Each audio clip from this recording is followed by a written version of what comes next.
فيديو جديد مع قناتي ديبو. النهاردة معانا فيديو بقى بخصوص الحساسية. فيديو النهاردة ممكن يكون من أهم الفيديوهات اللي احنا هنصورها، لأن دي بتتكلم عن بعض معاناة لعيبة فري فارم بالذات من بعد التحديث ومن بعد ما خلوا الحساسية 200، وكل شوية الإعدادات بتضيع وكل شوية بيبقى فيه إعدادات مختلفة. هنقعد نغير إعداداتنا في وسط الجيم. طب ايه الحل؟ الحل معانا هنا النهارده ان شاء الله. هنجرب معاكم الاعدادات. طبعا احنا هنجرب بقى في التريننج اللي هو التدريب، ونقول لكم وندخل جيم لون وولف ذئب وحيد كده، نثبت لكم اللي معانا للاعبين الشوت جن والنقار والديجل. هنجرب على 3 اسلحه مختلفه. اول واحد الديجل، بصوا كده ادي هيد اهي، التانية التالتة، خليهم 5،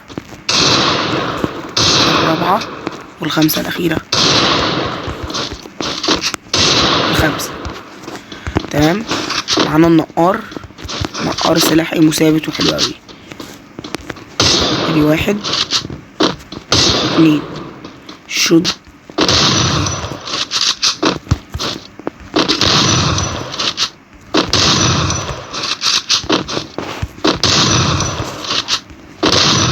تمام. زي ما قلت لكم اهو، انتوا شفتوا بنفسكم الاعدادات شغاله، مش مستاهله حاجه يعني. بس المشكله ان احنا كل فتره وتانيه بنضطر ان احنا نغير اعدادات عشان بنحس انها ما بقتش ظابطه، او خلاص ما بقى راحت عليها ما تجيبش هدات. طبعا انا هسيبها لكم، هحطها لكم على الشاشه هنا وانتوا هتبقوا تشوفوها. تغيروا في الجزء الصغير ده، ممكن تخلوه 40 140 كده، دي برضو بتبقى قوية جدا. برضو تخلوها 145 دي انا بعتبرها اعدادات الديجل بس، على طول الديجل بيظبط في 145. فالرومات او لما حد مثلا بلعب تحدي او كده بيبقى الديجل محتاج 145. حتى لو لاحظت اهو انا قاعد بجيب هدات ما جبتهاش ولا بصورة عادي اصلا. انا بعتبرها دي الاعدادات السحريه للديجل. ايه، وبرضه هو حاجه مزر اطلاق النار، ما بلعبوش كبير، في ناس بتلعبه كبير بس انا بلعبه صغير.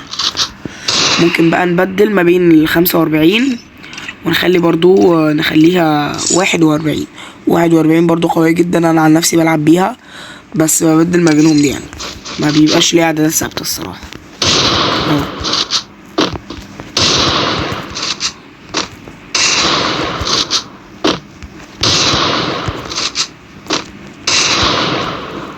زي ما شفتوا كده هي كده شغاله. وهدخل بقى جيم ذئب وحيد اثبت لكم بقى الكلام ده جوه الجيم.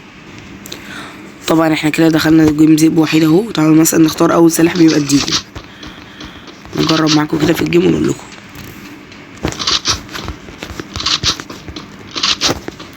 طبعا مش شرط انها تبقى يعني مش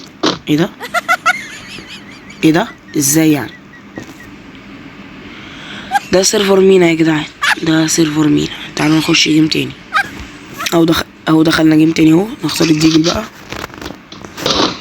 لا ده كده مش لعيب.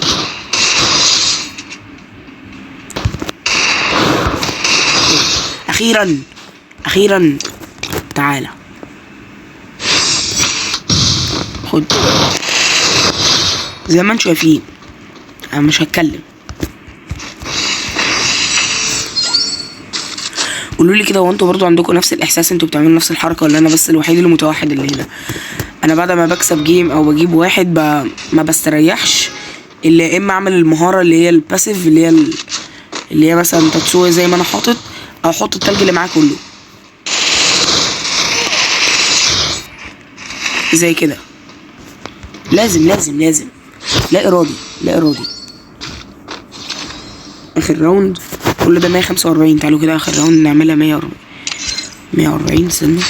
انا بعرف العب بده السبيس، خليها 140 نشوف عشان نثبت النهارده بقى ان اعدادات النهارده شغاله. حجم الزرار الضرب مش هيفرق معاه 45 او 41، هي بس بتختلف اذا كنت انت بتحب تلعب زرار صغير ولا كبير. اهو هدايا الواد ده 5 على فكره. خد. عيب عليك، اخوكوا ديبو ما بيجيبش اي كلام، لازم بيجيب لكم حاجه موثوق منها. لو عجبكم الفيديو بقى ما تنسوش اللايك والاشتراك. اشوفكم في فيديو جديد، الجزء الثاني بقى من سلسله الاعداديه.